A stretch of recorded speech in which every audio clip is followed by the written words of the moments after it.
But we're going to start tonight, though, with Jonathan Lynn, who, in partnership with Anthony Jay, wrote one of the most successful television comedies of the 80s, winner of awards both for its writers and those who created its central act. It's a deterrent. It's a bluff. I probably wouldn't use it. Yes, but they don't know that you probably wouldn't. They probably do. Yes, they probably know that you probably wouldn't, but they can't certainly know. They probably certainly know that I probably wouldn't. Yes, but even though they probably certainly know that you probably wouldn't, they don't certainly know that although you probably wouldn't, there's no probability that you certainly would.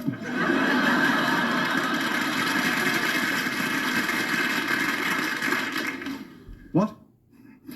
Paul Eddington, Nigel Hawthorne's Jim Hacker, and Sir Humphrey Appleby in Yes, Prime Minister. Sadly, Paul Eddington, Nigel Hawthorne and Sir Anthony Jay are no longer with us. But at the age of 82, Jonathan Lynn still is, and still writing despite having Parkinson's. This week sees the opening of I'm Sorry, Prime Minister at the Apollo Theatre in London. The ex-Prime Minister, Jim Hacker, is now the master of a Cambridge college, while his Cabinet Secretary, Sir Humphrey, is living in the basement of his son's home. We talked to Jonathan Lynn earlier, and it was clear from our conversation that these characters had effectively talked themselves out of retirement. I wanted to write a play about old age. I wanted to write a play about how that feels. That meant I needed some 82-year-old characters, and it seemed an obvious choice to write about the two elderly characters I knew best. They would be my age by now. So the subject of old age came first, Yeah. and you recruited them as the best kind of available That's right. characters. They're not grappling with how to use power now. They're working out how to survive without power.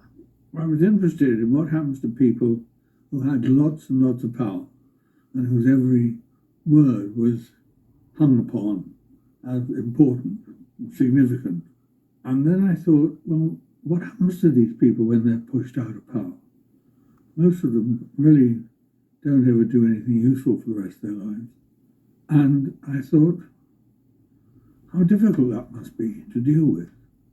And then I thought that it would be nice to write a sort of elegiac play about these two people who the audience, I hoped, would remember and would be interested in how they ended up. Do you remember my big speech about how we would never let the EU make us give up the great British sausage? Is that speech of yours was a national disaster?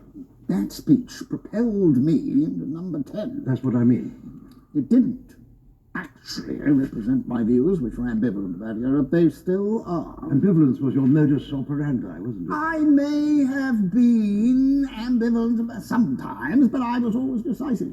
On the contrary, you changed your mind rather a lot. Yes, but when I changed my mind, I did so decisively. Decisively back and forth. I always kept an open mind. Open. Verging on empty. What? There is a real pathos in it, I think. I mean, for example, we see Sir Humphrey begging. We've never seen that before. He has to plead at one point. Yeah. And that means that the dynamic between, I think you once described them as Jeeves and Wooster. You said that was the sort of kind of model for their relationship, a sort of slightly dimmer figure with more power, or with the notion of power, and a much cleverer underling. But that's not the same, is it, anymore? I think that is the same. Humphrey's in the play because Jim has no idea how to deal with the problem, his job. So Humphrey's brought in by Jim, and they have very much the same relationship. The problem is that Jim has been cancelled because he said something politically incorrect. And then as a result of that, people started recording him, and they found him saying a lot of things that were politically incorrect. So the college now wants to get rid of him. He's the master, isn't he, of this He's the college master. he has arranged the endowment for. He thinks he's going to live out his life there, Yeah. and he's being turfed out. Being turfed out. And there are a number of people nowadays from academic institutions who have views that are not popular. You once said in your book, Comedy Rules, that all comedy writers are angry. Is that a subject that makes you angry, that cancel culture? Nothing much makes me angry anymore. has to do with the fact I'm 82, and there's nothing I can do about anything really. I'm pretty angry about having to live in a fascist dictatorship, but I live in America, and I'm really too old to move back home, and my family's there. So I live in this place with this appalling government.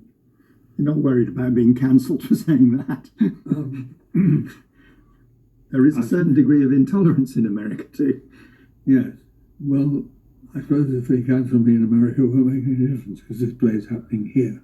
That notion of the cancel culture, it has changed things, hasn't it? I was looking at the last series of Yes, Prime Minister.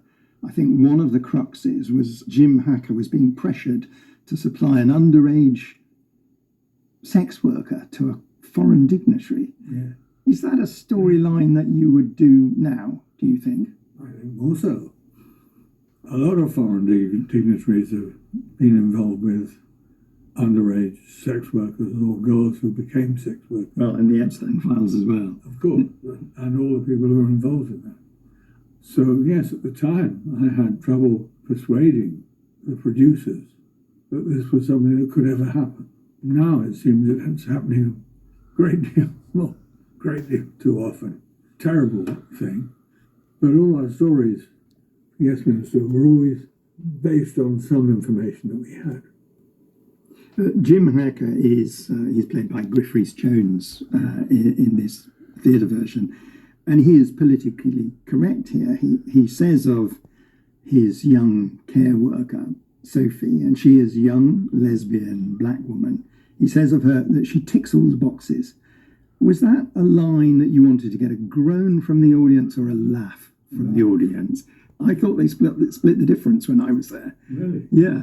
But I haven't ever heard that. I've seen a number of performances, previews, and I played Jim Hacker in this play myself when we tried it out, and I only ever heard a laugh. What do you think the audience is laughing at there?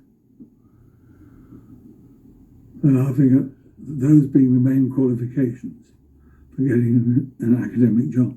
You don't think they're laughing at Jim Hacker for a rather outdated view? What's the outdated view? Well, the outdated view is that the phrase tick all the boxes predates diversity and inclusion, but it would once have meant, you're very professional, you're extremely well trained, you get on with all your co-workers. When you apply it to a young black lesbian woman, it comes to imply that that's the only reason she's got the job, and not because she's actually capable. Also imply that that is a reason that she is considered for the job. It doesn't mean that's the reason she got the job. There are lots of people applying for most jobs, but it certainly means she's qualified. What did you want the character of Sophie to do in the play? Because you've got Jim Hacker and you've got Sir Humphrey. You haven't got Bernard anymore, who was always an interesting character in the mix, because he sort of went between the two of them. So what did you want Sophie to do here? Well, Sophie goes between the two of them in a different way. I mean, this play is about three people who are essentially lost. Jim is lost because he hasn't kept in touch with his family. He's lost his friends. He never really had any friends because he was in politics. He hasn't even kept in touch with his driver. And as a result, he's by himself. Humphrey's the same for other reasons. Humphrey had different family problems, but he's also alone. And Sir Humphrey hasn't lost that habit of delivering these long arias of convoluted Mandarin. But you've written in a faltering. He loses his way sometimes, which he never would have done. But he's very old. He is very old, but it's a moment full of feeling, that, I think, when you see him doing that. Yes, I think so. And I think I believe it, the audience is touched by it. And Sophie is alone for a different reason. She's a black postdoc student in a college which is largely white, and where she was ill-treated as an undergraduate a few years ago. And it's about how these three people come together and in a curious way become friends. and find ways of dealing with their problems and living their lives. The play isn't just about getting laughs. I mean, it's really a fairly serious play about old age and losing your power. What do you do with your life when you've been forced out of your job? Which isn't just politicians, that's an awful lot of people have that problem. I regard this as a serious play, but it has a great many laughs in it. There's a line in this play: every time one goes up a little higher, one sinks a little lower. One goes a little higher politically. Politically, one sinks a little lower. Yeah. Are you entirely cynical about politics, or do you think there's still kind of hope within there? That's a very hard question. Do I think there's hope? There's always hope. Am I cynical about it? Yes. Am I entirely cynical about it? So I suppose no. It's hard to remain hopeful when you see what's going on in the world today. The only thing I can do is make people laugh at it. That's the only contribution I can make. I hope it helps. Jonathan Lynn and I'm Sorry, Prime Minister is at the Apollo Theatre in London. Interesting. My father wrote to Jonathan Lynn back in the 1970s and was he wrote saying, did they know just how close to the truth their scripts were?